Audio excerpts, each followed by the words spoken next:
우리는 살면서 언어를 사용을 하고요. 그 언어를 통해서 우리의 감정을 표현하기도 하고 또 정보를 전달하는데도 언어와 또 말과 글을 우리는 사용하게 됩니다. 누군가에게 이 언어를 통해서 꼭 하고 싶은 말도 있을 것이고요. 또 누군가에게 꼭 듣고 싶은 이야기도 있을 수 있다고 생각이 되어집니다. 많은 사람들과 교제하지만 누구와 대화하느냐에 따라서 그 사람과의 관계에 있어서 내가 누구인지 상대방은 누구인지 그 관계 속에서 하고 싶은 말이 다 달라질 거고 듣고 싶은 말이 다 달라질 것이라고 생각이 되어집니다. 한 채널을 돌리다가 아빠하고 나하고라고 하는 프로그램을 이제 우연히 보게 되었는데요. 장광이라고 하는 배우와 아들이 나와서 서로 이제 소통이 되지 않는 부분 때문에 갈등을 겪고 있는 이 내용을 좀 다룬 그날 그 방송이 그런 방송이었어요. 아버지가 뭐라고 얘기를 하는데 아들이 늘 아빠는 이런 식으로 대화를 하니까 내가 더 이상 대화를 할 수 없다라고 이야기하면서 자기 방에 이렇게 들어가는 모습을 보게 되었는데 그 모습을 보면서 문득 들었던 생각은 무엇이냐면 대화를 하는 것도 굉장히 중요하지만 내가 상대방에게 하는 말이 상대방에게 듣고 싶은 말이면 너무 좋을 것 같고 또 내가 듣고 싶은 말 또한 상대방이 해주면 그 안에서의 관계는 더 두터워지고 깊어지겠구나라는 생각이 들면서 오늘 말씀의 제목을 제가 하고 싶은 말 그리고 듣고 싶은 말이라고 이렇게 정하다 보니까 저도 조금 궁금해졌어요. 그래서 설교 준비를 하다 말고 제가 어머니에게 전화를 드렸습니다. 전화를 드려서 엄마 저한테 혹시 하고 싶은 말 있으세요? 이렇게 여쭤봤어요. 그랬더니 하고 싶은 말? 예, 뭐든지 아들에게 그래도 하고 싶은 말 있으면 해주세요. 그랬더니 어머니가 저한테 하셨던 이야기가 다 잘하고 있어. 이렇게 얘기하시더라고요. 그리고 난 다음에 하나 더 얘기하면 운동 좀 했으면 좋겠어. 이 얘기를 해주고 싶다는 이야기를 하셨어요. 그리고 듣고 싶은 말이 무엇인지 여쭤봤더니 엄마 사랑해. 엄마 수고하셨어요. 엄마 좋아. 이런 말을 더 많이 했으면 좋겠대요. 안 하는 건 아니거든요, 제가. 근데도 더 많이 했으면 좋겠다. 결혼하기 전에는 참 많이 했는데 이런 얘기를 좀 하시더라고요. 그래서 더 해드려야겠다 이런 생각을 좀 하게 됐어요. 아버지도 뭐라고 말씀하고 싶을지 궁금해서 아버지에게 전화를 드렸습니다. 아빠 저에게 혹시 하고 싶은 말 있으세요? 그래서 이제 말씀을 막 하기 시작을 하시는데 너무 많이 말씀하셔서 요약이 불가능했습니다. 네. 너무 많은 얘기를 또 이제 아무래도 아들이지만 또 목회자이다 보니까 또 최근에 제가 성대 때문에 힘들어하고 하니까 그런 모습들 안에서 이제 선배 목사님으로서 조언해 주시다 보니까 하고 싶은 말씀이 많으셨던 것 같아요. 그래서 제가 다시 여쭤봤죠. 이제 받아 적으려고 하다가 요약이 안 돼서 요약 불가 이렇게 네 글자로 정리를 해놓고 그리고 난 다음에 이제 듣고 싶은 말씀 있냐고 제가 저한테 듣고 싶은 이야기 있어요? 이렇게 여쭤봤더니 아빠 커피 좀 주세요 라는 이 얘기 듣고 싶다고 그러시더라고요. 왜냐면 이제 제가 성대 치료하기 시작하면서 지금 그 커피 끊은 지 한 2주 됐거든요. 요즘 아주 금단현상 때문에 너무 힘들어요. 커피를 끊었는데 그러다 보니까 이제 매일마다 커피 타주시다가 못 타주시니까 그게 좀 심심하신 것 같아요. 그래서 커피 주세요라는 말 그리고 한 번도 이런 얘기 하신 적 없었는데 어떤 새 옷을 입으면 아빠 잘 어울려요. 이런 말 그냥 뭐 소소한 말 별거 아니고 그냥 작은 거에 리액션 해주면 좋지 이렇게 얘기하시더라고요. 그래서 이제 잘 접수를 하고 아내에게 전화를 했습니다. 여보 나한테 하고 싶은 말 있어? 그랬더니 지체하지 않고 모두 다 고마워 라고 말하고 싶어 이렇게 얘기하더라고요. 우리 장인어른이 듣고 계셔야 됩니다. 예. 모두 다 고마워 이렇게 얘기를 했어요. 듣고 싶은 말은 그랬더니 늙어도 지금처럼만 사랑해줘, 사랑해 라는 말을 자기는 계속 듣고 싶대요. 내가 사랑하잖아. 그랬더니 늙어도 지금처럼만 사랑해줘 라고 하는 이 말을 자기는 듣고 싶다라고 이야기를 하더라고요. 이제 3남매가 있는데 그래도 대화가 통한다고 생각하는 첫째에게 전화를 걸었습니다. 영재야, 아빠한테 하고 싶은 말 있어? 그랬더니 하고 싶은 말 있어 라고 묻자마자 아들이 뭐라고 대답을 해줬냐면 사랑해요 아빠 바로 얘기를 해줬어요. 거기까지 딱 끝났으면 너무 좋았을 텐데 그 다음 뭐라고 얘기했냐면 됐어요? 이렇게 얘기를 하더라고요. 요즘 아이들의 이 미디어의 폐해를 미디어에서 이런 이제 실험들이 많이 하다 보니까 애가 이렇게 눈치를 챈 것 같아요. 그래서 다시 물어봤죠. 그럼 듣고 싶은 말은? 그랬더니 야구하러 가자라는 말을 자기는 제일 듣고 싶다고 이야기를 하더라고요. 전화를 끊고 생각을 해봤습니다. 상대방이 듣고 싶은 말을 할 수 있는 사람이 되고 상대방이 하고 싶어서 한 말이 나 역시 듣고 싶은 사람이라면 참 행복한 사람이겠구나 라는 생각을 해보게 되었습니다. 그러면서 이런 질문이 생겼어요. 저와 여러분들이 직장도 다르고 사업하시는 사업의 현장들도 다르실 거고 학교도 모두 다르고 학년도 다 다르고 가족들 숫자도 다 다를 텐데, 그래서 저마다 상황들이 다 다르기 때문에 누군가로부터 하고 싶은 말, 듣고 싶은 말이 다 다르겠지만 저와 여러분 모두는 성도라고 하는 똑같은 정체성을 가지고 있잖아요. 그렇다면 성도가 가장 하고 싶은 말, 특별히 우리가 그토록 사랑하는 하나님을 향하여 정말 하고 싶은 말은 어떤 말이어야 할까? 또 하나님으로부터 우리가 어떤 음성을 듣는다면 우리는 하나님으로부터 어떤 음성 듣기를 우리는 소원해야 될까라고 하는 질문을 갖게 되었는데, 그 질문을 갖게 됐던 이유가 바로 오늘 본문에 등장하는 이 스토리 속에서 사도 바울이 이야기하는 그의 말이, 그리고 주님께서 사도 바울을 찾아오셔서 들려주시는 그 말이, 저 역시 나도 사도 바울처럼 이런 고백할 수 있는 사람이면 참 좋겠다. 나도 주님으로부터 이런 음성 들을 수 있으면 참 좋겠다 라고 하는 생각을 갖게 해주더라고요. 그래서 오늘 저와 여러분들이 함께 말씀을 나누면서 성도로서 우리가 하나님께 할 수 있는, 또 해야 하는 말은 어떤 말인지, 그리고 성도로서 우리 아버지 되시는 성부 하나님으로부터 우리가 들어야 될 이야기는 어떤 이야기여야 하는지 오늘 말씀을 통해 함께 살펴보려고 합니다. 지난 시간 우리는 사도행전 22장 22절부터 30절까지의 본문을 통해서 성령님이 일하시는 현장에서 각양각색으로 반응하는 서로 다른 이들의 모습을 살펴보았죠. 유대인이었다가 그리스도인 됐던 사람들은 하나님의 뜻에 거절하는 모습도 보였고요. 사도 바울은 한 번도 자기가 로마의 시민권을 가지고 있다는 것에 대해서 자랑한 적이 한 번도 없었는데 처음으로 자기에게는 로마 시민권이 있다라고 하는 것을 이야기를 하면서 위기를 벗어나는 지혜로운 모습도 우리에게 보여주었습니다. 천부장과 백부장은 지금 하나님이 이 사도 바울을 예루살렘에서부터 로마로까지 보내기를 원하신다고 하는 계획을 하나님은 가지고 계시지만 그 하나님의 뜻을 알지도 못한 채 하나님의 뜻에 쓰임 받는 모습이 또 본문에 등장하는 모습을 지난주에 함께 살펴보았습니다. 30절 말씀, 이튿날 천부장은 이제 사람들 앞에서 이야기를 들으면 사도 바울이 뭐가 잘못해서 지금 이 난리가 났는지를 알 수 있을 거라고 생각을 했지만 결국 답을 찾지를 못하게 되었고, 그 다음날 천부장은 유대인들이 도대체 무슨 일로 사도 바울을 이렇게 고발하려고 하고 죽이려고 하는지, 이를 심판하려고 하는지 정확한 진상을 알기를 원해서 그 결박을 풀고, 결박을 왜 풀었는지 지난번 말씀을 통해 기억나시죠? 아직 죄가 없는데, 게다가 로마 시민인데, 로마 시민권을 가지고 있는 사람은 죄가 확정되기 전까지 결박을 하거나 매질을 할 수가 없다라고 하는 것, 그 법 때문에 처음에는 로마 시민인지 모르고 결박을 했다가 그 사실을 알게 되니까 결박을 풀어주고, 이거를 더 이상 이제 내가 해결할 문제가 아니라 유대인들이 도대체 왜 사도 바울에게 이렇게 사도 바울을 죽이자고 난리를 피는지 유대인들로부터 이야기를 듣기를 원하는 마음을 가지고 제사장들과 온 공회를 모으고 사도 바울을 천부장이 그 다음날 데리고 가서 그들 앞에 세웁니다. 그러니까 지금 이 공의회는 매번 일반적으로 정기적으로 열리는 공회가 아니라 이 사도 바울을 위해서 안토니오 요새 근처에서 임시적으로 열리는 공회였습니다. 사내들인 공회가 원래 정기적으로 모이면 대제사장이 앉는 자리가 있고 누가 봐도 저기 앉은 사람이 대제사장이구나라는 걸 알 수 있는데, 지금 오늘 본문 속에는 임시적으로 특별히 열린 공회이기 때문에 대제사장의 자리가 따로 마련되지는 않았습니다. 그런 가운데 1절에 보시면 바울이 공회를 주목하여 이르되 라고 이야기를 합니다.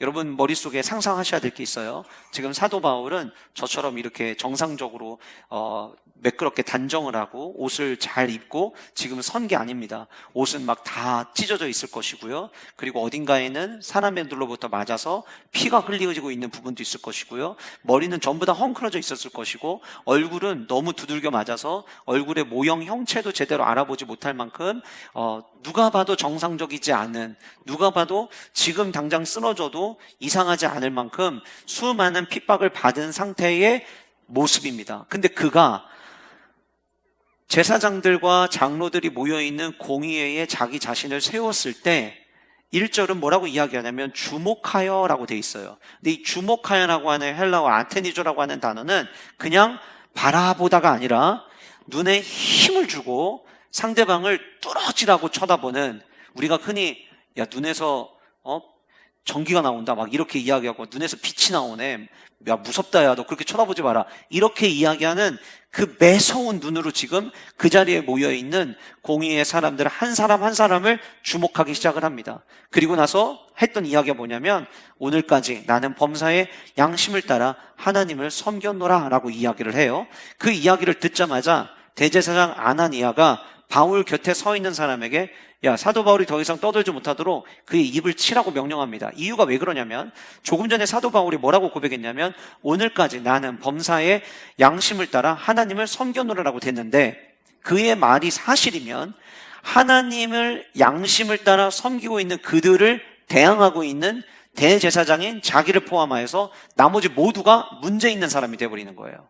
하나님의 뜻대로 나는 살아가고 있다, 니들이 잘못된 거다 라고 되는 거죠. 그러니까 대제사장이 사도 바울의 이야기를 듣자마자 옆에 있는 사람에게 입을 치라고 이야기를 합니다.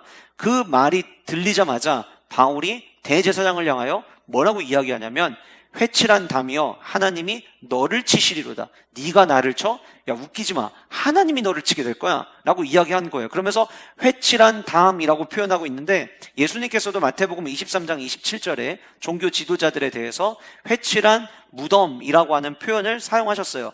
이 회칠한 무덤, 회칠한 담, 어떤 의미를 갖고 있냐면 석회를 바른 색깔이 당시에 종교 지도자들이 입었던, 종교 지도자들이 그 시대에 우리처럼 이렇게 컬러풀한 옷을 입은 것이 아니라 대부분 무채색의 옷을 입고 회색에 가까운 옷들을 대부분 입었기 때문에 마치 그들의 입은 옷 모습이 이 겉옷을 길게 입어서 바닥까지 이렇게 흘러내리고 있는데 그게 마치 말도 안 통하고 자기들의 아집과 자기들의 고집에 사로잡혀서 그들이 입고 있는 옷이 마치 담처럼 보이는, 그래서 그들이 입고 있는 색깔 회칠한, 마치 담과 같다, 약간의 비아냥거리면서 대제사장에게 사도 바울이 이야기한 거예요. 너 그렇게 아집을 부리고 너 그렇게 고집을 부리니 그러니까 내가 너랑 무슨 말을 하겠냐, 야 하나님이 너의 입을 치시겠다 라고 지금 반박하면서 사도 바울이 이야기를 한 거예요. 그리고 계속해서 이어서 이야기합니다. 네가 나를 율법대로 심판한다고 앉아서 율법을 어기고 나를 치라느냐, 율법에도 합당한 죄를 선고하지 않고 권력에 의해서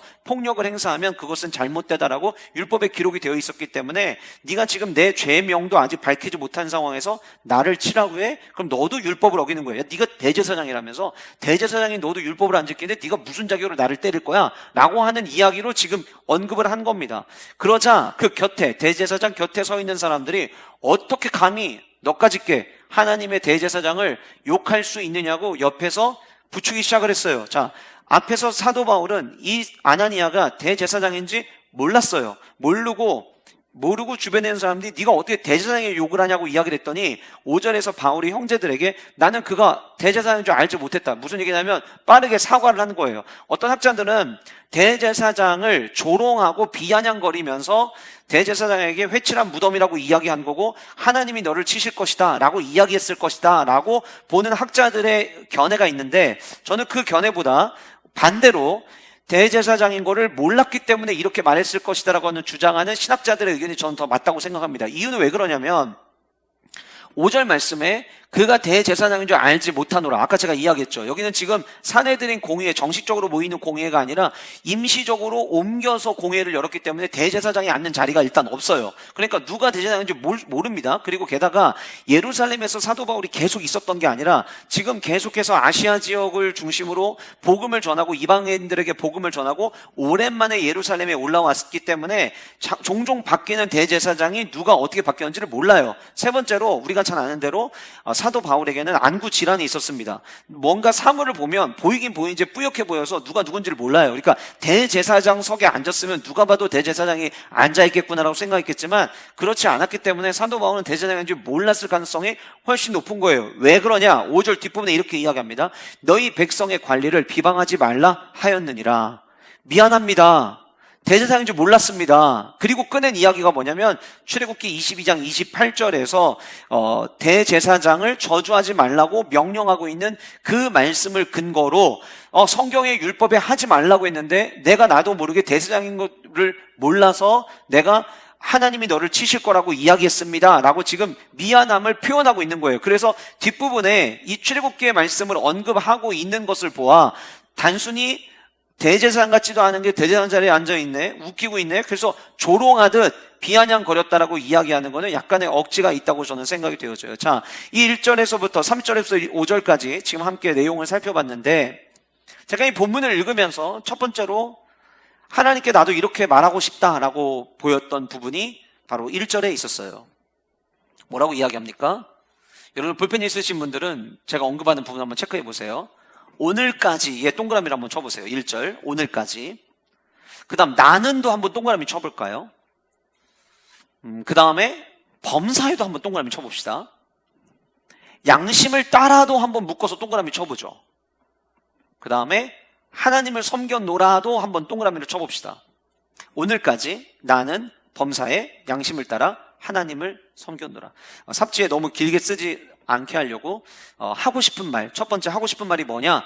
범사에 하나님을 섬겼습니다 라고 하는 이 말이지만 조금 더 디테일하게 여러분들에게 말씀을 드리면 1절에 언급되는 오늘까지 나는 범사에 양심을 따라 하나님을 섬겼노라. 여러분, 저와 여러분은 언젠가 주님 앞에 서게 돼 있습니다. 어느 누구도 영원토록 살 수 있는 분은 이 자리에 아무도 안 계십니다. 만약에 그렇게 믿고 있는 분들이 있다면 사이비 교준들이나 그렇게 생각을 하겠죠. 우리 모두는 언젠가 주님의 부르심을 받고 주님 앞에 서게 돼 있는데, 주님 앞에 서는 그날 저는 하나님께 이렇게 똑같이 고백하고 싶다는 마음이 제 안에 있었습니다. 이런 삶을 살 수 있다면 너무 좋겠다라는 생각이 오늘 이 본문을 읽으면서 제 마음 가운데 너무 강하게 들었어요. 5가지 동그라미 친 그대로입니다. 오늘까지. 예전에 내가 하나님을 참 열심히 섬겼습니다가 아니라, 주님 제가 한 5년 전에 그래도 교회를 참 열심히 섬겼습니다. 제가 예전에 교사할 때 참 열심히 섬겼습니다. 제가 목자할 때 참 열심히 섬겼습니다. 그 예전의 이야기를 꺼내는 자들이 아니라, 우리가 언제 하나님의 부름을 받을지 모르겠지만 이 오늘까지라고 하는 이 단어 안에는 주님의 자녀가 된 순간부터 주님을 만나는 그 순간까지, 꼭 이게 여러분 죽어서만 할 수 있는 고백인가요? 저는 그렇지 않다고 생각합니다. 오늘 저와 여러분들이 주님 앞에 예배하기 위해 나왔습니다. 저는 오늘 예배하면서도, 저는 설교 준비하면서도 그랬지만 오늘 예배하면서도 하나님 앞에 진짜 바른 성도라면 이 고백을 할 수 있는 성도들이 돼야 된다고 저는 생각을 합니다. 하나님, 제가 오늘도 예배하러 나왔는데요, 오늘까지, 여러분 이 오늘까지라는 말이 오늘까지만입니다를 얘기한 게 아니잖아요. 오늘까지만 제가 주님을 섬기겠습니다, 내일부터는 아닙니다가 아니잖아요. 지금 여러분이 잘 아시는 대로 사도 바울은 처참한 모습을 갖고 섰지만 그의 입술을 통해서 고백되어지는 게 뭐냐면, 나 오늘까지 변함없이 광명의 빛을 만난 그 순간부터 흔들림 없이, 죄가 나를 사로잡으려 하고 정욕이 나를 붙잡으려고 할 때도 있었지만 그때마다 주님이 주신 그 복음 붙잡고 오늘까지. 저는 우리 모든 세종왕의 영가족들이 부디 지난날의 과거 안에서 묶여서 그때의 그 모습을 위안 삼으며 신앙생활하는 분들이 아니라 어제와 오늘, 지난주와 오늘, 나 오늘까지 나는 하나님을 섬기고 있습니다라고 고백할 수 있는 믿음의 동역자들 되시기를 주님의 이름으로 축복합니다. 두 번째는 나는이에요. 나는. 여러분들의 가족이 열심히 하나님을 섬기거나, 여러분들의 부모님이 하나님을 열심히 섬기거나, 혹은 내 주변에 있는 교우들, 와, 우리 교회는 진짜 좋은 교회야. 왜요? 우리 교회 하나님을 섬기는 사람들 너무 많잖아. 우리 교회 권사님들 너무 좋은 권사님들 많잖아. 우리 교회 장로님들 중에 너무 좋은 장로님들 많잖아. 근데 나는 아니에요. 그냥 그분들과 같이 내가 신앙생활을 하는 것 자체가 나한테 너무 행복해. 우리에게 무슨 의미가 되죠? 하나님 앞에는 개개인이 쓰는 거지 우리가 대전 세종왕 공동체로 쓰는 게 아니잖아요. 이미 예를 들어서 이미 앞서가신 대전 세종왕교회 성도로 살아가다가 부름을 받은 성도님들이 우리 모두가 다 천국 갈 때까지 대기장소에 기다리고 있다가 한꺼번에 들어가는 게 아니잖아요. 이 세상을 떠날 때마다 주님 앞에 서는 거잖아요. 그러면 그때 가가지고 우리 교회가요 이렇게 얘기할 수 없어요. 제가 어디서 왔냐면요, 대전 세종왕교회에서 왔어요. 주님 아시죠? 우리 성도님들 얼마나 주님의 몸된 교회 사랑하는지. 그게 아무에게 우리에게 유익하지 않다고요. 내가 하나님을 섬기느냐가 중요한 거예요. 근데 사도 바울은 그렇게 고백하고 있어요. 오늘까지 나는, 세 번째, 범사에. 여러분, 내가 섬기고 싶은 일을 선택해서 섬기는 것은 누구든 할 수 있습니다. 내가 섬기고 싶을 때에만 섬기는 일은 누구나 할 수 있습니다. 내가 지금은 교사해야지. 물론 그것이 하나님이 교사할 마음을 부으셔서 교사를 해요. 그런데 만약에 1월 달에 그 마음으로 시작을 했는데 여름 지나고 나니까 이제 중요한 사역 다 끝난 것 같아요. 그래서 교사인데 막 지각을 해요. 예를 들어서. 그리고 그냥 그만둘까? 나 어차피 올해 시작할 때부터 올해까지만 할 생각이었는데 그만둘까? 그러면 어떻게 되는 거냐면 범사가 되질 않는 거예요. 오늘 우리 이제 오전 예배 끝나고 난 다음에 점심 식사하고 난 다음에 다 같이 지하에 있는 집기를 옮겨야 됩니다. 아마 진짜 다 같이 해야 될 거예요. 왜냐면 그냥 테이블과 의자만 날리는 게 아니라 그 안에 있는 뭐 냉장고부터 시작해가지고 뭐 다 날라야 되거든요. 그러니까 여러 명이 함께 들러붙으면 금방 할 수 있는 일이지만 그렇지 않으면 할 수 없는 일이에요. 그런데 여러분 잘 생각해 보세요. 이런 얘기를 들었을 때 만에 하나 여러분들 가운데 마음속으로 나는 교회에서 힘쓰는 일은 난 안 해. 할 사람들 다 있겠지. 세비 청년들이 중심이 돼서 하겠지. 안수 집사님들이 중심이 돼서 하겠지. 난 몰라. 난 안 해. 우리는 하나님의 몸된 교회를 섬길 때에도 범사에 하나님을 섬길 수 있어야 되는데 선택적으로 하나님을 섬기는 경우가 너무 많다는 거예요. 근데 사도 바울은 뭐라고 지금 고백하고 있냐면 오늘까지 나는 범사에 모든 일에, 저는 우리 영가족들이 이 범사의 고백을 모두 할 수 있는 은혜의 동역자들 되시기를 간절히 소원합니다. 여러분, 하나님의 일에 귀하고 귀하지 않은 일이 어디 있겠습니까? 하나님의 일에 어떤 일은 사람들에게 보이는 자리이기 때문에 귀한 일이고 어떤 일은 아무도 안 보아주는데, 제가 그때 말씀드렸잖아요. 오늘 또 주일 아침이면은 교회 주변을 먼저 성도님들 오시기 전에 홀로 청소하시는 분이 계시다니까요. 제가 그 얘기를 하고 났더니 주중에 보니까 권사님 중에 혼자 오셔가지고 일과 시간에 오셔가지고 또 청소하신 분이 또 생겼어요. 아마 그 말씀에 도전을 받으셨던 것 같아요. 그렇게 곳곳에서 누가 보든 보지 않든 그것이 청소하는 일이면 청소하는 일, 그것이 함께 예배를 세우는 일이면 예배를 세우는 일, 함께 목장에 모여서 목원으로서 격려하는 일이면 격려하는 일, 기도해야 될 기도의 자리를 지키면서 기도하는 일이면 기도의 일로 그 범사에 하나님을 섬기기를 주님은 원하시지 않을 거라는 거예요. 저는 이 사도 바울의 이 고백이 너무 저의 고백이 되고 싶었어요. 그 다음 뭐라고 이야기합니까? 양심을 따라. 이제 여기서 우리가 생각을 좀 잘해야 돼요. 너무 건방진 거 아니야? 왜냐하면 양심이라고 하는 거는 개인의 행동의 근거로 내가 개인적으로 판단해서 내 개인적 삶을 독자적으로 증언하는 게 양심이잖아요. 그러면 이 말이 자칫 잘못 들으면 사도 바울이 여러분들이 인정하든 말든 나는 내 양심에, 난 내가 생각할 때 오늘까지 나는 하나님을 섬겼습니다 라고 말해버리면요, 이게 자칫 잘못 들으면 굉장히 교만한 고백이 될 수도 있어요. 그런데 사도 바울은 자기 자신을 스스로 판단할 그 정도의 위인이 아니라는 것을 이미 알고 있었습니다. 고린도전서 4장 4절에 사도 바울이 이렇게 고백을 했어요. 내가 자책할 아무것도 깨닫지 못하나 이로 말미암아 의롭다 함을 얻지 못하노라. 자기 스스로 내가 한 행동 때문에 나 의롭다 하다고 나는 의로운 사람이야 라고 말할 수 없다라고 얘기한 거예요. 그 다음 이렇게 이야기합니다. 다만 나를 심판하실 이는 주시니라. 사도 바울은 인정하고 있었어요. 내 삶에 대해서 너는 이런 사람이야, 너는 이래 라고 딱 정의 내릴 수 있는 분은 내가 아니라 하나님이시라는 것을 알고 있었어요. 그러니까 오늘 이 고백이, 사도 바울의 고백이 당신들이 인정하든 안 하든 나는 양심적으로 하나님을 섬겼습니다 라고 뭔가 거들먹거리면서 교만 떨면서 하는 이야기는 아니에요. 자, 그게 아니라는 것을 뭘 보고 알 수 있을까요? 지금 사도 바울은 여러분 기억나시죠? 이 전에 천부장에게 이야기할 때는 헬라어를 사용하고 사람들에게 이야기할 때는 히브리 말로 이야기를 하면서 그때도 이미 두들겨 맞은 상태였어요. 지난주에 우리 함께 살펴봤지만 사도 바울은 사느냐 죽느냐의 문제에 연연하지 않았어요. 내가 복음을 전하다가 죽게 되면 죽으면 죽으리다의 생각을 갖고 살았던 사람이 사도 바울이었어요. 그리고 여러분, 그의 삶이 그러했다는 것을 안타깝게도 이 공회에 있는 사람들이 눈으로 다 봤고 다 알고 있어요. 제가 양심에 따라라고 사도 바울은 이야기하고 있지만, 사도 바울이 이야기하고 있는 이 양심에 따라는요, 아무도 보이지 않고 사도 바울만 인정하는 양심이 아니었어요. 사도 바울이 이야기하는 양심을 따라는 모두가 알 수 있고 동의할 수 있는 양심을 따라였어요. 저는 여러분들 모두가 같은 목장에서 목원들과 신앙의 교제를 나누시면서, 나는 겸손하고 나는 나를 판단할 수 없어서 이야기할 수 없지만, 우리 교회 안에 이런 얘기들이 좀 많이 들렸으면 좋겠어요. 목사님, 그거 아세요? 뭐요? 우리 목원 아무개 집사님 있잖아요. 그분 표가 안 나서 그렇고 뭐 앞에서 이렇게 하는 게 없어서 그렇죠. 진짜 중심으로 하나님 섬기는 분이에요. 또 저쪽에 갔더니, 목사님, 그 교회 나온 지 얼마 안 된 그 성도님 아시죠? 예, 알죠. 저는 교회 나온 지 얼마 안 됐는데 제가 오히려 배우고 있어요. 진짜 하나님을 얼마나 뜨겁게 사랑하는지 제가 오히려 부끄럽더라고요. 이런 이야기들, 이런 고백들이 저는 우리 교회 안에 더 많이 풍성해지기를 소원합니다. 언제 그게 가능한 줄 알아요?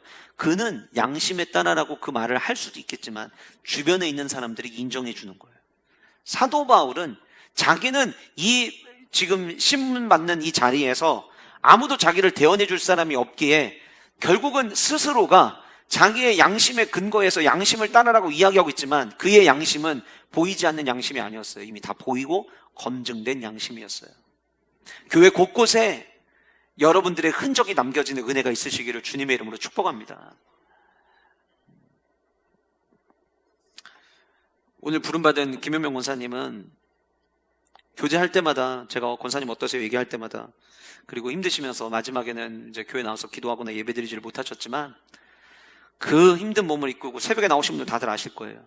새벽에 나와서 기도하시고, 새벽에 나와서 기도하는 게 나한테는 최고의 기쁨이고 감사라고 늘 이야기하셨고, 예배 드릴 수 있는 게 너무 귀해서 얘기 들어봤더니 병상에 누워 계시는 동안 교회에서 드리는 모든 예배를 하나도 빠짐없이 전부 다 예배 드리셨더라고요. 심지어 다음 세대 옥천 수양관에서 집회했던 그 집회도 실시간으로 영상 부탁해서 예배 드리셨었더라고요. 그 예배를 그토록 사랑하셨던 모습, 오늘 아침에 원로 목사님이 시 한 편을 올려주셨어요. 아마 제가 보기에는 입관 예배 때 원로 목사님이 성도들에게 함께 그 시를 나누지 않으실까 싶은데, 그 시 내용 가운데 목사님이 쓰신 글 중에 이런 글이 있더라고요.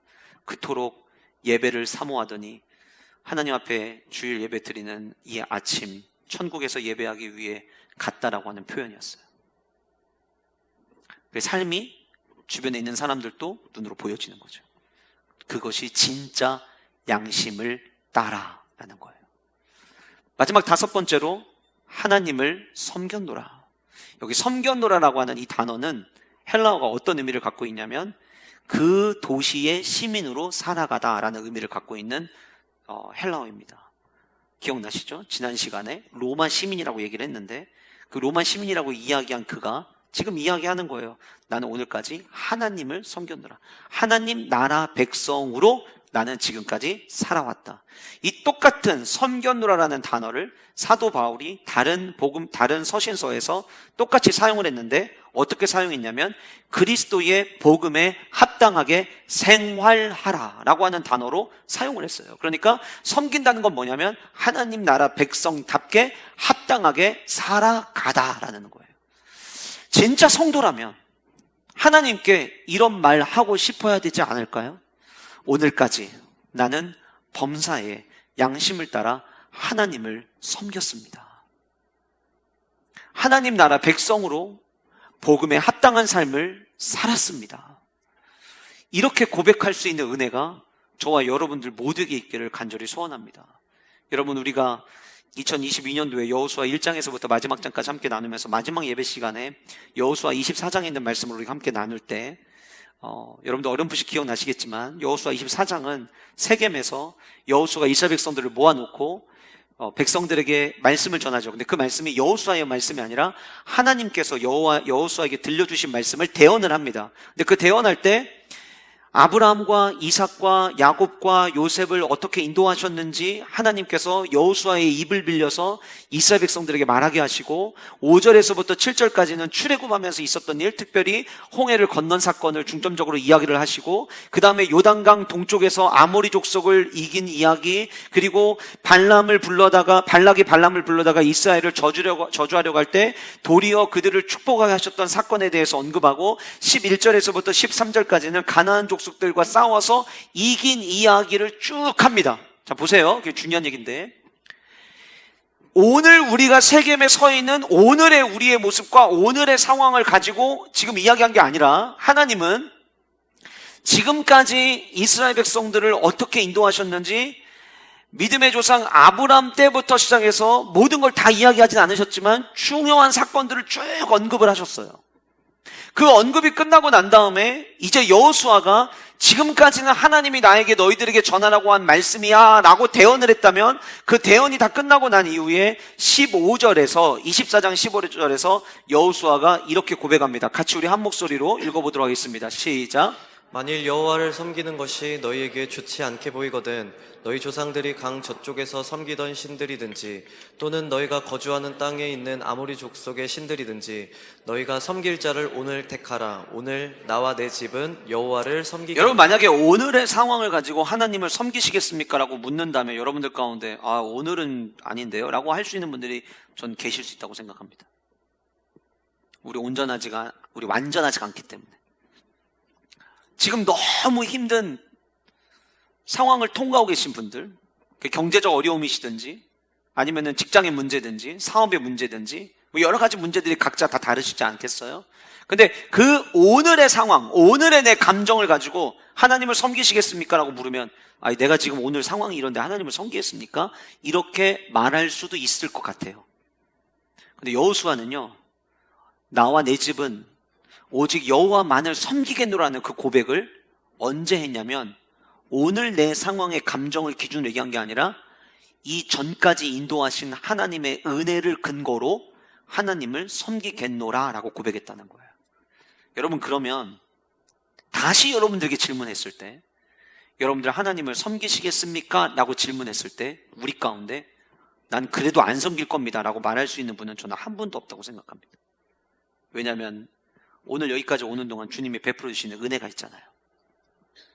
건지시고 회복시키시고, 그래 맞아 나 오늘 되게 힘든데 가만히 생각해 보니까 5년 전 그때가 더 힘들었던 것 같아.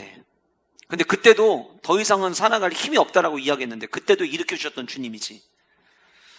가만히 생각해 보니까 작년에도 참 힘들었는데 작년에도 이기게 하시더니 올해 갑절에 축복을 주옵소서 하는 그 주제 하나 때문에 용기 잃지 않게 하시고 오늘까지 나를 인도하셨구나.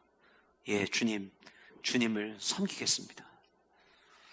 정말 하나님이 듣기를 원하시는, 저와 여러분들로부터 듣기 원하시면서 우리가 꼭 이 고백하고 싶어 하시는 고백이 있다면 오늘 본문에 등장하는 사도 바울의 이 고백이 아닐까라고 생각이 되어졌어요. 한번 따라해 보실까요? 오늘까지 나도 범사에 양심을 따라 하나님을 섬기겠습니다.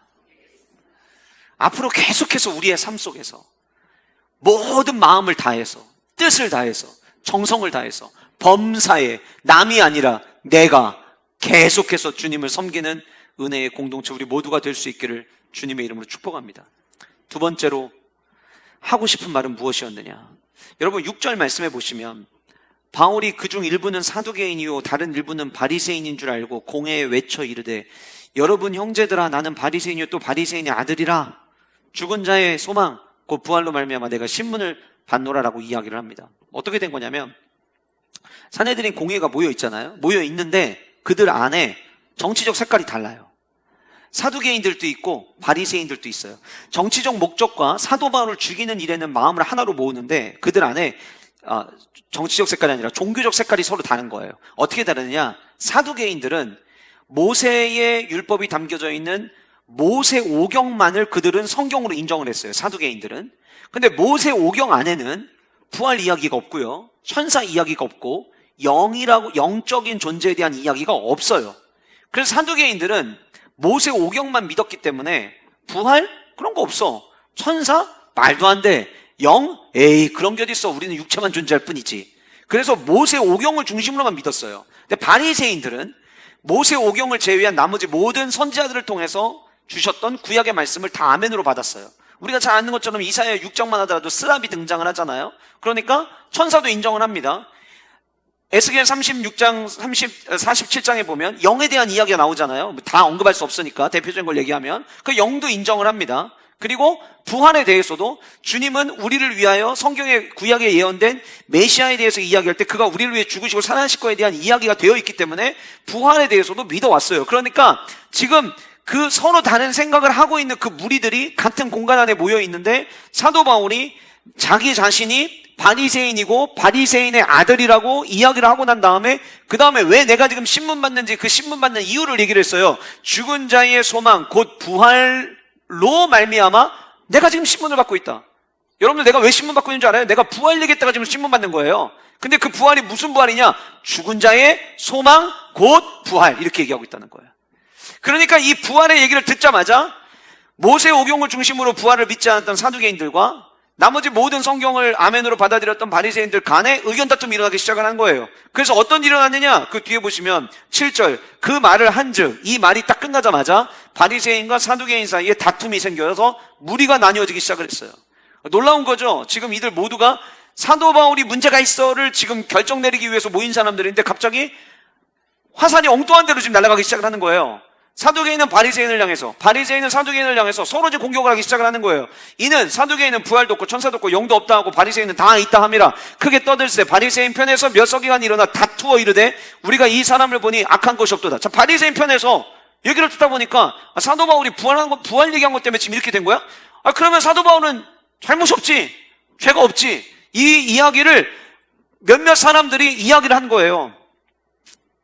그것 때문에 이제 이 두 사람 가운데 10절 두 분류 가운데 큰 분쟁이 일어나기 시작을 합니다. 분쟁이 어떻게 일어났나 보니까 사도 바울을 가운데 놓고 이 사람을 건져줘야 된다라고 하는 사람들과 아니다 얘는 죽이는 게 마땅하다라고 하는 사람들이 나뉘어지면서 그냥 이 본문에 나와 있는 내용만을 근거로 보면 사도 바울을 가운데 세워놓고 양쪽에서 팔을 잡아 당겼던 것 같아요. 그러니까 천부장이 뭐라고 이야기하냐면 바울이 그들에게 찢겨질까 하여 이렇게 이야기해요. 얼마나 많은 무리들이 있었으면 찢겨질까 하여. 그래서 천부장이 다시 군인을 내려보내서 데리고 유치장으로 옮기게 합니다. 그게 오늘 본문의 이야기예요. 그런데 제가 이 본문을 묵상하면서 나도 주님께 하고 싶은 말, 주님 앞에 서는 그날까지 주님 저도 이 말 하고 싶습니다 라고 생각됐던 두 번째 하고 싶은 말이 부활이 소망입니다라는 말이었어요. 여러분 세상을 어떤 소망을 가지고 살아오고 계시나요? 여러분 지난 한 주간 동안 뭐를 내 삶의 소망으로 품고 살아오셨나요? 우리는 저마다 소망을 품는 대상이 참 다릅니다. 누군가는 우리가 만몬을 버려야 된다라고 이야기를 했지만 여전히 지난 한 주간 동안 만몬을, 돈을, 재정을 내 삶의 소망으로 삼고 열심히 달려오신 분들도 어쩌면 계실지도 모르겠어요. 날마다 육체의 연약함을 느낄 때에는 육체의 연약함에서부터 벗어나는 것이 내 삶의 최고의 소망이 되는, 그래서 소망이라고 고백하는 분들이 계실지도 모르겠습니다. 성도는 무엇을 소망이라고 이야기해요? 오늘 제가 하고 싶은 말이라고 했잖아요. 주님이 우리의 음성을 들을 때 내가 하고 싶은 말이 주님이 들으실 때에도 듣고 싶은 말이 되고 기분 좋은 말이 돼야 되는데, 우리 주님께 저와 여러분들이 나와서 하나님 제가 돈이 부족해가지고 살기 너무 힘듭니다. 지금 돈 좀 주세요. 제 삶의 돈이 소망인데 이거 너무하신 거 아닙니까? 우리 주님이 그 얘기 들으실 때 과연 기분이 좋으실까요? 물론 여러분들 가운데 어느 누구도 기도하는 자리에서 이렇게 직설적으로 기도하시는 분은 없으실 거예요. 그러나 물질의 어려움 가운데 있을 때 그 물질의 어려움에서 극복하기 위한 기도를 할 수는 있어요. 근데 그 기도가 하나님 내게도 물질의 복을 주셔서 하나님의 나라 확장을 위하여 하나님 흘려보내는 자가 되기를 원합니다. 주님 저도 아브라함처럼 복의 근원이 되기를 원합니다. 그래서 기도하는 기도냐? 아니면 내가 야고보 사도가 이야기하는 것처럼 너희들이 기도하고 구하임에도 불구하고 얻지 못하면 너희들의 쾌락을 얻기 위하여 구함이라라고 말씀한 것처럼 내가 좀 더 많이 누리고 내가 좀 더 행복하게 살고 싶고 내가 좀 어깨 피고 살고 싶고 내가 하고 싶은 거 다 누리며 살고 싶어서 하나님에게 물질의 은혜를 달라고 기도하고 있느냐? 상황은 다 다를 거예요. 그러나 주님이 진짜 듣고 싶어 하는 거는, 주님 저는요, 돌려서 얘기 안 할게요. 저는 돈이 소망입니다. 주님 이 얘기를 들으시면서 기분 좋아하실까요? 하나님 저는 승진이 소망입니다. 아니 저는 딴 건 모르겠고요. 일단 지금은 제 자식이 취직하는 게 저에게는 소망입니다. 과연 주님은 우리가 어떤 고백을 할 때, 난 네가 그렇게 얘기하니까 너무 좋다, 네가 그렇게 하니까 오히려 내가 고맙다 라고 이야기하실까 생각해보면, 주님 제 삶의 유일한 소망은 주님의 부활입니다. 이 고백을 하는 성도들을 우리 하나님은 참 기뻐하실 것 같아요. 부활이 산 소망이 된다라고 하는 이야기를 직설적으로 아주 정확하게 해준 베드로 사도의 고백을 우리는 좀 주목할 필요가 있습니다. 베드로전서 1장 3절 말씀인데, 우리 같이 함께 화면 보시면서 베드로전서 1장 3절 같이 읽도록 하겠습니다. 시작. 아버지 하나님을 찬송하리로다.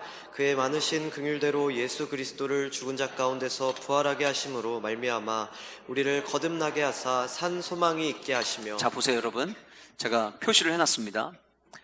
부활이 우리의 산 소망이 되는데, 그 산 소망이 근거가 뭐고, 산 소망은 어디에서부터 오느냐를 이야기할 때 이 세 가지를 이야기할 수 있어요. 첫 번째로 산 소망은 하나님 아버지의 긍휼에서부터 시작됩니다. 자, 부활이 소망이다 라고 이야기를 하면, 혹 여러분들 가운데에는, 아니 2000년 전에 주님께서 십자가에 못 박혀 죽으시고 살아나신 그 부활이 오늘을 살아가는 나에게 어떻게 소망이 되지? 소망도 그냥 소망이 아니라 본문에 뭐라고 이야기하냐면 산 소망이라고 했거든요. 지금도 움직이는 소망, 지금도 역사하는 소망, 지금도 일하시는 소망, 그런 소망을 산 소망이라고 이야기하는 거예요. 그러면 우리가 질문해봐야 되잖아요. 여러분들 지금 함께 예배하고 계시는데, 여러분들에게 예수 그리스도의 부활이 오늘 여러분들에게 산 소망이 되고 계십니까? 된다면, 물론 여러분들 가운데는 미처 아멘을 못하시는 이유 중에 정확한 이유를 몰라서 아멘을 못하시는 분들 계실 수 있어요. 근데 그 정확한 이유가 베드로전서 1장 3절에 나와요. 첫 번째가 하나님의 긍휼 때문이라는 거예요. 왜냐하면 여러분, 저와 여러분들은 산 소망을 가질 자격이 없었어요. 근데 우리가 죄의 종노릇하고 있는 모습을 너무나도 안타까워하시는 하나님께서 우리를 너무 불쌍히 여기시고, 우리를 이대로 죄의 종노릇하다가 살다가 죽는 자가 아니라 하나님의 영이 충만하여서 하나님을 아바 아버지라고 부를 수 있는 당신의 자녀 되게 하시려고 너무 불쌍히 여기시사 우리를 향하여 긍휼을 베풀어 주신 거예요. 그 긍휼이 있었기 때문에 예수 그리스도의 십자가가 나의 십자가가 될 수 있는 거죠. 그럼 여러분 한번 생각해 봅시다. 우리가 이 땅에 있기도 전부터 저와 여러분들을 향하여, 저와 여러분들을 불쌍히 여기시고 저와 여러분들에게 긍휼을 베풀어 주신 그 주님이시라면, 오늘 이 땅의 삶을 살아가면서 주님의 긍휼하심을 필요로 한 우리를 주님이 모른 척 하실까요? 여러분 어떻게 생각하세요? 제가 경험한 하나님은 내가 알지도 못할 때 나를 선택하시고 나를 위하여 독생자 예수 그리스도를 아낌없이 내어주셨던 그 하나님은요, 그 아주 오래전 내가 태어나기 전에만 저를 불쌍히 여기셔서 긍휼을 베푸시던 하나님이 아니라, 하루하루 살아갈 때마다 주님의 도움이 없이는 살아갈 수 없어서 주님의 은혜를 구해서 주님 앞에 나와 엎드릴 때, 그 엎드릴 때마다 오늘도 긍휼을 베풀어 주시는 주님이시더라고요. 그래서 오늘 베드로전서 1장 3절에 이야기하고 있는 것처럼 그의 많으신 긍휼대로, 우리 하나님에게는 긍휼하심이 결핍이 없어요. 많으신 긍휼대로. 오늘 우리가 이렇게 함께 예배할 수 있는 것도 주님의 그 많으신 풍성하신 긍휼하심이 자비하심으로 나타나 우리가 오늘 또 이렇게 예배하고 있는 줄 믿습니다. 그래서 우리의 모든 소망은 하나님의 긍휼로부터 시작되어야 되는 거예요. 주님, 오늘 저는 제 힘으로가 아니라 주님의 도움이 필요합니다. 주님, 저를 불쌍히 여기시고 주님, 저에게 긍휼을 베풀어 주시옵소서. 그러면 오늘을 살아갈 때 산 소망으로 살아갈 수 있는 거예요. 두 번째 표시했던 거는 부활하게 하심으로 부활이에요. 예수 그리스도의 부활하심으로 말미암아 우리가 생명을 얻게 됐죠. 여러분, 예수님이 십자가에서 저와 여러분들을 죽으셨다, 거기서 딱 끝났으면 우리에게는 구원의 역사가 없었습니다. 그런데 주님께서 사망 권세를 이기시고 살아나심으로 말미암아 예수 그리스도의 십자가가 저와 여러분들의 삶에 복음이 된 줄 믿으시기 바랍니다. 그렇기 때문에 주님의 그 십자가 부활은 오늘을 살아가는 우리에게 부활이 되는데, 자, 그러면 이제 다시 또 질문할게요. 목사님 동의해요. 예, 동의합니다. 2000년 전 주님의 그 죽으심, 예, 십자가에서 끝나지 않으시고 부활하시는 그 부활까지가 복음이기 때문에 그 복음을 통해서 나에게 생명을 주셨고 그게 나에게 소망이 되죠 라고 얘기할 수 있어요. 그런데 결국은 오늘 나에게 산 소망이 돼야 되잖아요. 오늘 나에게. 이게 왜 오늘 나에게 산 소망이 되느냐? 로마서 6장 5절을 같이 우리 함께 화면 보면서 읽어보도록 하겠습니다. 시작. 만일 우리가 그의 죽으심과 같은 모양으로 연합한 자가 되었으면 또한 그의 부활과 같은 모양으로 연합한 자도 되리라. 자, 만일 우리가 그의 죽으심과 같은 모양으로, 갈라디아서 2장 10절에 이야기한 것처럼 내가 그리스도와 함께 십자가에 못 박혔나니, 주님과 함께 못 박혔잖아요. 연합해서 내가 사실 주님의 죽으심이 거기에 주님만 죽으신 게 아니라 저와 여러분들의 삶과 죄가 함께 십자가에 못 박혀서 죽은 거예요. 그의 죽으심과 같은 모양으로 연합한 자가 되었으면 또한 그의 부활과 같은 모양으로 연합한 자도 되리라. 그러면 예수님의 죽음이 내 죽음이 되고 예수님의 부활이 누구의 부활이 되는 거예요? 나의 부활이 되는 거예요. 여러분, 이 땅을 살아가는 모든 사람들은 다 죽게 돼 있고, 죽고 난 이후에 본인들이 인정을 하든 인정하지 않든 우리 모두는 심판대 앞에 서게 돼 있습니다. 그런데 예수 그리스도의 십자가와 그 부활을 믿는 그들에게는, 모든 이들에게는 영원한 생명을 주님께서 약속하셨습니다. 결국 여러분, 산 소망은 하나님의 위대한 긍휼과 부족함이 없는 긍휼과 두 번째 그리스도의 부활에서부터 오는데, 이 위대한 긍휼과 부활하심이 만나 우리에게 주는 선물이 무엇이냐면 세 번째로 표시된 거듭남이라고 하는 거예요. 그 거듭남의 확신이 있는 자들이 오늘 슬픔 가운데 살아가더라도 나를 다시 건지시고 나를 다시 일으키시고 나를 다시 회복하실 주님을 믿기에 그 안에서 오늘 살아가면서 산소망을 경험하게 되는 거예요. 제가 오늘 일부 예배 마치고 잠깐 올라갔는데 보니까 인형자매가 문자를 보내왔더라고요. 목사님, 가족 5명 다 모여서 엄마와 함께 찬양 부르고 마음 표현 다 하고 그리고 헤어졌어요. 그 다음 이렇게 남겼어요. 천국 소망이 그렇게 감사하네요. 슬프죠. 다시 만날 수 없기에 슬프죠. 우리 지난주에 슬픔 당한 우리 배수양 어르신도 역시 마찬가지죠. 그 가족들도 다 마찬가지죠. 슬프죠. 그러나 그것이 더 이상 슬픔이 되지 않고 우리에게 오늘 또 슬픔 속에서도 소망을 꿈꿀 수 있는 것은 거듭남이 있기 때문이라는 거예요. 거듭난 자들은 다시금 하나님과 영원한 교제가 시작되는, 주님의 위대한 긍휼과 그의 부활, 거듭남이 우리에게 산 소망이 됩니다. 그래서 여러분, 내가 교회를 몇 년 다녔느냐는 중요하지 않습니다. 내가 거듭났느냐가 중요한 거예요. 내가 오늘 또 말씀에 반응하고 있고, 오늘 또 주님의 모습을 닮아가기 위해서 애쓰고 있고, 오늘 또 주님을 따라가기 위해서, 성화되기 위해서 여전히 노력하고 있는가? 내 스타일을 계속해서 죽이면서 하나님의 스타일을 내가 계속해서 따라가고 있는가를 점검해야 되는 이유는 거듭난 자의 삶에 나타나는 모습이기 때문이에요. 저는 우리 모든 영가족들, 오늘 이 베드로전서 1장 3절에 있는 이 소망 모두 여러분들의 근거가 돼요. 저와 여러분 모두 죽은 소망이 아닌 산 소망 누리며 살아가는 은혜와 축복의 주인공 되기를 간절히 소원합니다. 이것이 우리가 하고 싶은 말이 돼야 돼요. 주님 앞에, 주님, 오늘까지 나는 범사에 양심을 따라 하나님을 섬겼습니다 라고 하는 이 말을 우리는 하고 싶어야 하고, 주님, 제 삶에 다른 게 소망이 아니라 부활이 소망입니다 라고 하는 고백을 우리는 할 수 있어야 돼요. 그런데 하나님께 하고 싶은 말도 있지만 하나님께로부터 듣고 싶은 말도 있잖아요. 지금 두 양쪽에서 다시 소요가 일어나서 천부장이 유치장으로 데리고 갑니다. 다시 머릿속에 그려보세요, 여러분. 사도 바울은 지금 몰골이 말이 아닙니다. 사도 바울이 이대로 놔두면은, 천부장이 사도 바울을 이대로 놔두면은 찢겨 죽겠다 싶어가지고 데리고 갔으니 이제 온몸이 아플 거예요. 11절 이렇게 이야기합니다. 그날 밤에, 우리가 흔히 인생의 어두움의 시간을 보낼 때, 가장 힘든 시간을 보낼 때, 요즘 저는 밤입니다 이렇게 표현들 하시죠. 어쩌면 오늘 본문에 등장하는 사도 바울에게는 진짜 인생의 칠흑 같은 밤이 찾아왔습니다. 온몸은 너무 아파요. 괴로워요. 내가 가야 될 길 분명히 있다고 하셨는데 도대체 지금 잠깐 나갔다 오는 이 공의회 앞에 섰다가 돌아오면 문제가 해결될 줄 알았는데 여전히 해결이 안 됐어요. 그리고 다시 유치장으로 끌려왔어요. 회복은커녕 더 많이 온몸이 아파옵니다. 근데 바로 그날 밤에 그곳에 주님께서 찾아오셨어요.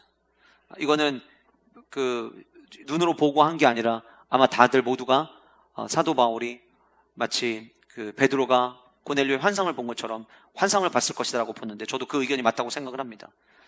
너무 아픈 몸을 이끌고 겨우 신음하면서 지금 잠을 자는 건지 아니면은 깨어 있는 건지 나도 잠 불간이 되지 않는 상황에 환상을 보게 됩니다. 주님께서 바울 곁에 서서 이르시되 이렇게 이야기하십니다. 담대하라. 헬라 원어 그대로 직역하면 용기 잃지 마라. 힘을 내라. 두려워하지 말라. 이 음성을 지금 주님께서 사도 바울 곁에서 들려주시는 거예요.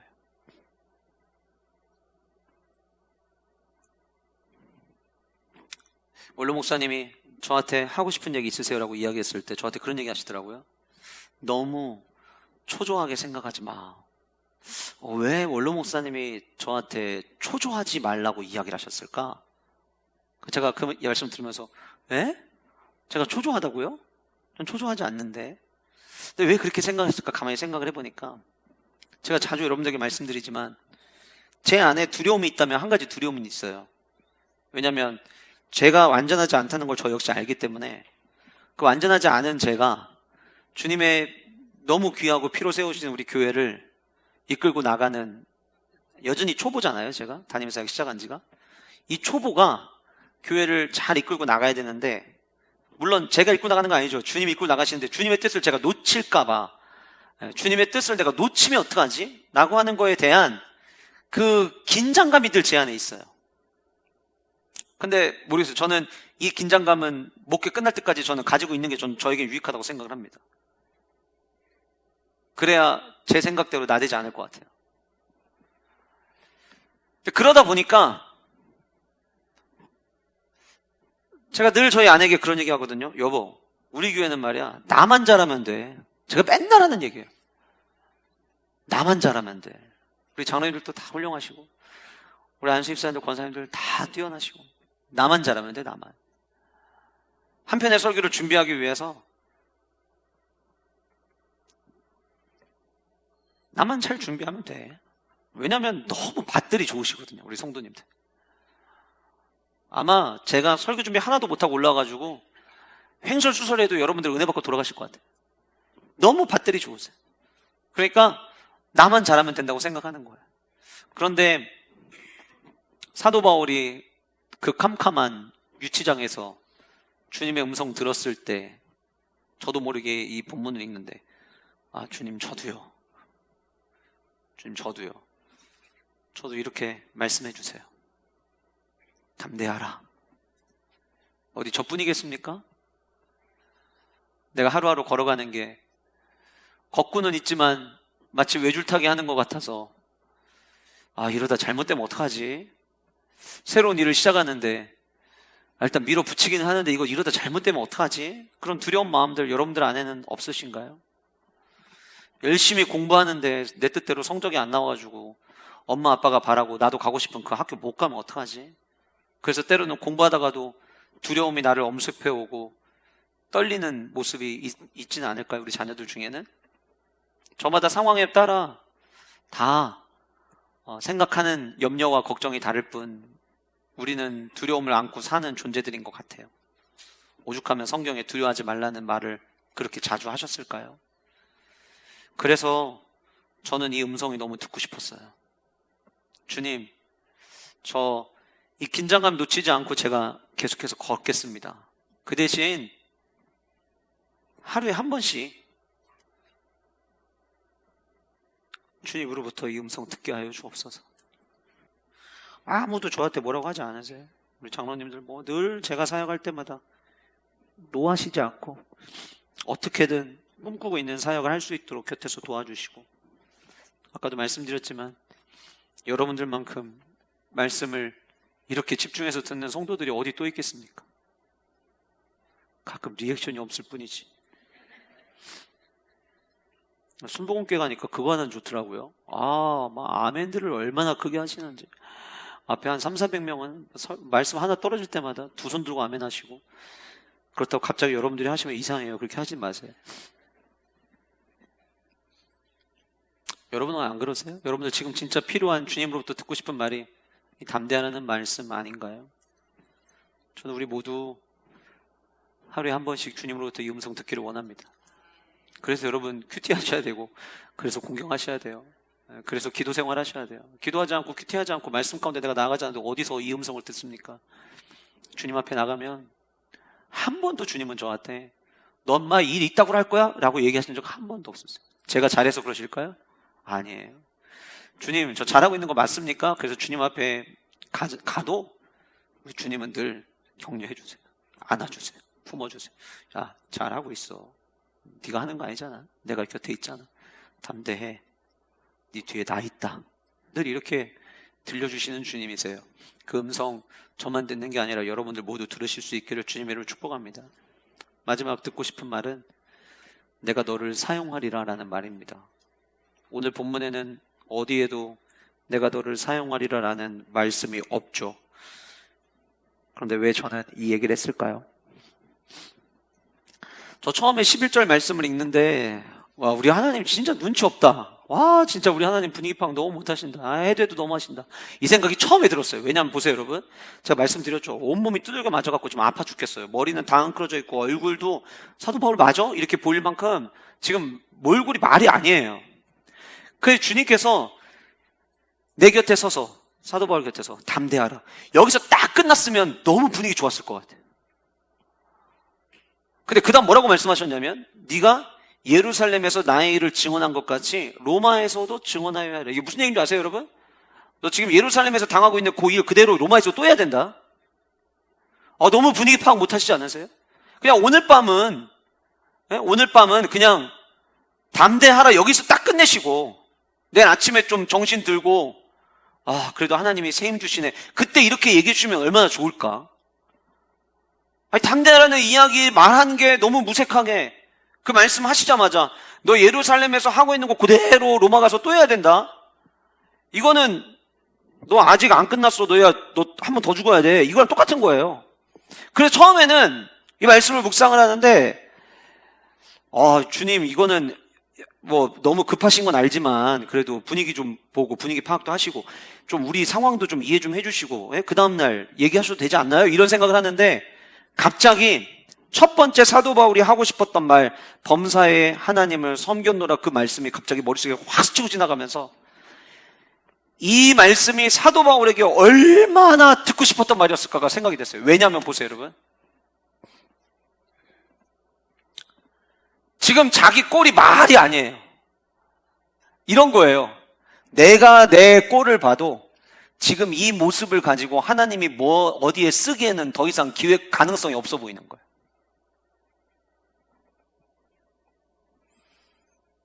어디 가서 써먹겠습니까? 지금 막 두들겨 맞았죠. 피 흘리고 있죠. 막 누가 봐도 쟨 더 이상 못하겠다 이런 생각을 하고 있는 그 판 속에 늘 저는 오늘까지 내 양심을 따라 하나님을 섬겼습니다라고 이야기하는 그 사도 바울의 고백이 있는 그 사도 바울에게 주님께서 들려주신 이야기가 야, 사도 바울 담대해. 힘내야 된다. 너 지금 네 꼴이 말이 아니지? 너 자격 없어 보이지? 이제는 내가 너 더 이상 못 쓸 것 같지? 그런데 나 그 모습 그대로 나 너 쓸 거야. 나 너를 여전히 사용할 거야.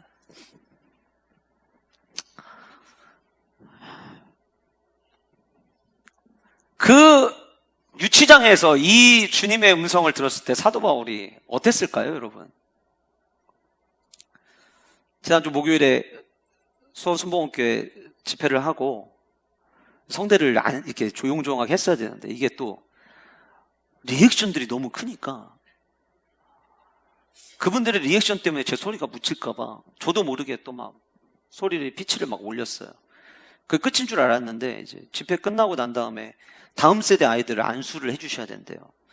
그래서 애들 안수를 하는데 제가 성대가 안 좋다는 걸 알고 담임 목사님이 저한테 뭐라고 얘기하셨냐면, 목사님 그냥 머리에 손 얹고 주님 축복합니다 요것만 얘기하고 그냥 빨리빨리 보내라고 얘기를 하시더라고요. 근데 그게 됩니까? 다음 세대 아이들을 보면 막 심장이 뛰는 전데. 그래서 기도를 하면서 하다 보니까 간절함이 막 묻어나니까 온몸에 땀을 막 비오듯 흘리면서 나중에는 안경도 벗고 옆에 아예 수건 갖다 달라고 해가지고 수건으로 계속 땀 닦으면서 안수를 했는데, 거기까지 너무 좋았어요. 너무 은혜로웠어요. 끝나고 났는데 성대에서 막 다시 불의 역사가 일어나기 시작하는 거예요. 성대가 막 뜨겁기 시작하고 열나기 시작을 하고, 그날 저녁부터 막 극심한 두통이 몰려오고, 그래서 금요일 날 저녁에 약을 먹었는데 두통이 가라앉지 않아서 다른 성분의 진통제를 또 먹고, 그래도 가라앉지 않아가지고 성대는 아프죠. 머리는 너무 아프죠. 두통 때문에. 그러고 있는데 제 안에 저도 모르게 이 본문이 생각난 거예요. 그래서 이어폰으로 꽂고, 주일에 아프더라도 주일에 설교는 해야 되잖아요. 그래서 이어폰에 꽂고 사도행전 23장을 계속 반복해가지고 듣고 있는데, 갑자기 11절에서 이 말씀이 딱 등장하는데, 처음에 이 말씀을 제가 설교 준비할 때는 우리 주님 너무 하신다 그렇게 들렸던 이 말씀이, 주님 성대가 너무 연약해가지고 마음껏 찬양도 못 부르고 설교도 이제는 시간을 줄여야 되고, 조금만 성대 쓰면 이렇게 열나고 두통도 느끼고, 그런데도 주님 사용하시겠습니까? 야, 나는 너를 사용할 거야. 네가 연약한 거는 나한테 문제가 되지 않아. 네가 연약해도 내가 강해. 네가 연약해도 내가 널 일으키는 거야.